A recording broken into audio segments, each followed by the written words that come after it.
Bismillahirrahmanirrahim. Assalamualaikum warahmatullahi wabarakatuh. Alhamdulillah, hamdan katsiran thayyiban mubarakan fi kama yuhibbu rabbuna wa yardah. Wa sallallahu ala nabiyyina Muhammadin wa ala alihi washabihi wasallam. Amma ba'd. Kaum muslimin dan kaum muslimat yang dirahmati oleh Allah Subhanahu wa taala. Salah satu amalan yang disyariatkan dan dianjurkan oleh Rasul kita sallallahu alaihi wasallam dalam ibadah puasa ini adalah makan sahur.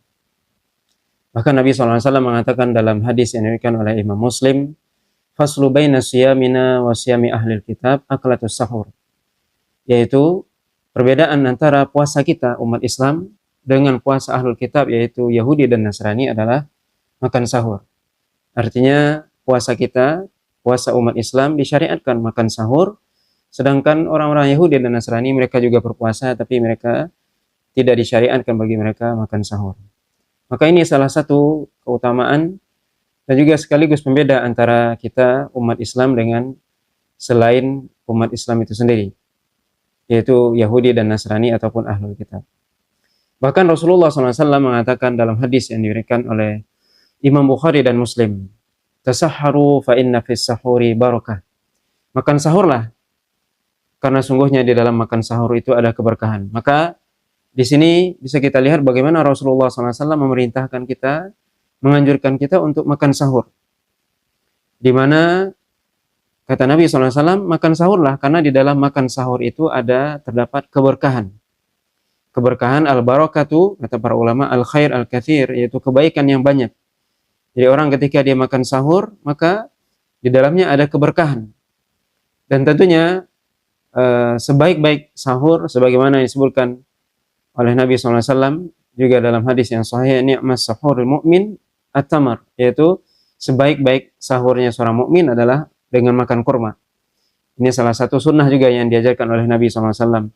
Bagaimana kita makan sahur, salah satu yang kita makan adalah kurma sebagai bentuk makan yang di dalamnya kurma itu adalah makanan dan juga sekaligus buah. Begitu juga kaum muslimin dan kaum muslimat yang dirahmati oleh Allah SWT. Nabi tadi mengatakan bahwasanya makan sahurlah, sungguhnya di dalam sahur itu ada keberkahan. Makanan tersebut yang kita makan memberikan keberkahan sehingga memberikan kekuatan bagi kita untuk berpuasa pada hari tersebut. Kemudian juga perbuatan kita makan sahur itu merupakan keberkahan karena kita mengikuti Nabi SAW. Karena makan sahur itu mengikuti perbuatan Nabi, sunnah Nabi SAW. Nabi sendiri melakukannya dan itu pembeda antara kita, puasa kita dengan puasa orang-orang ahlul kitab.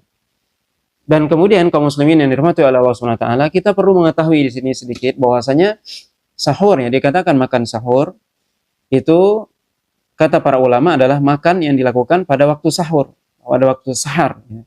Dalam bahasa Arab dikatakan sahar, yaitu arti dari sahar itu adalah waktu di penghujung malam sebelum subuh. Jadi seorang ketika dia dikatakan makan sahur, yaitu dia makan ketika di waktu tersebut, yaitu waktu di akhir malam menjelang waktu subuh. Jadi kalau misalnya subuh, kita sekarang ini jam 5 misalnya, maka sahur kita mungkin jam setengah 5. Itu waktu yang pas untuk makan sahur. Karena itulah akhir malam sebelum waktu subuh. Dan itu yang disebut dengan makan sahur. Maka sungguh keliru sebagian saudara kita yang dia makan sahur misalnya jam 1, jam 2. Maka itu sebenarnya bukan makan sahur namanya. Itu namanya makan tengah malam. Nanti akibatnya apa? Dia makan sahur jam 1, jam 2, akhirnya bablas subuhnya kelewat. Karena habis makan sahur ngantuk, kemudian subuhnya nggak berjamaah ke masjid. Maka di sini kaum muslimin yang dirahmati oleh Allah SWT, kita diperintahkan oleh Nabi SAW dianjurkan untuk makan sahur, yaitu makan di akhir malam sebelum subuh. Dan itu Nabi SAW mengatakan di dalamnya ada keberkahan. Makanan itu memberikan keberkahan kepada kita. Kemudian juga perbuatan itu sendiri memberikan keberkahan kepada kita dengan kita makan sahur mengikuti syariat Nabi SAW, mengikuti perbuatan Nabi SAW. Kemudian juga setelah kita makan sahur, ya di waktu sahur kita bisa sambil beristighfar karena memang di waktu sahur sebelum subuh itu waktu yang istimewa untuk kita berzikir pada Allah, beristighfar. Allah SWT katakan wabil asharihum yastaghfirun, dan mereka orang yang bertakwa kepada Allah SWT pada waktu sahur itu beristighfar kepada Allah SWT. Kita bangun menjelang subuh, kita makan sahur, beristighfar kepada Allah SWT. Kemudian setelah kita makan sahur, kita bisa langsung ke masjid, sholat subuh berjamaah di masjid, dan ini tidak membuat kita terlambat atau terlambat untuk sholat subuhnya. Maka ini kaum muslimin dan kaum muslimat yang dirahmati oleh Allah Subhanahu wa taala, salah satu bentuk barokahnya sahur, di mana Nabi SAW memerintahkan kita untuk makan sahur, karena memang sahur itu sendiri dari sisi makanannya bisa memberikan keberkahan kepada kita, kekuatan buat kita. Dan sebaik-baik sahur tadi disebutkan oleh Nabi SAW, kita makan kurma, itu adalah makanan sekaligus buah.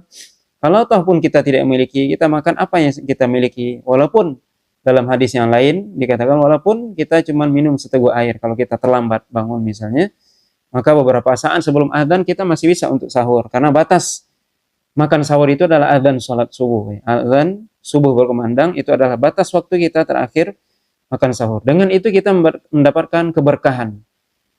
Keberkahan dari makan itu sendiri, itu bisa membantu kita dalam berpuasa. Kemudian keberkahan waktu, itu adalah waktu yang sangat istimewa. Kita di situ melaksanakan sunnah Nabi SAW, kita bisa berzikir, berdoa. Kemudian setelah makan sahur kita bisa sholat subuh berjamaah di masjid, sehingga sholat kita tidak telat. Kaum muslimin dan kaum muslimat yang dirahmati oleh Allah SWT, maka ini tentunya salah satu sunnah Nabi SAW yang tentunya perlu kita hidupkan dan kita perhatikan. Dan kita niatkan ini adalah mengikuti sunnah Nabi SAW. Kita makan sahur bukan hanya sekedar makan, tapi ini adalah sunnah Nabi SAW. Sehingga dengan itu kita berpahala makan sahur kita. Dan puasa kita menjadi berkah. Mungkin ini yang bisa kita sampaikan pada kesempatan kali ini. Mudah-mudahan puasa kita diberkahi oleh Allah SWT, kita mendapatkan keberkahan di bulan Ramadan, dan kita semua diberikan oleh Allah SWT hidayah dan taufik untuk bisa mengisi Ramadan ini dengan sebaik-baiknya. Wallahu ta'ala alam. Wassalamualaikum warahmatullahi wabarakatuh.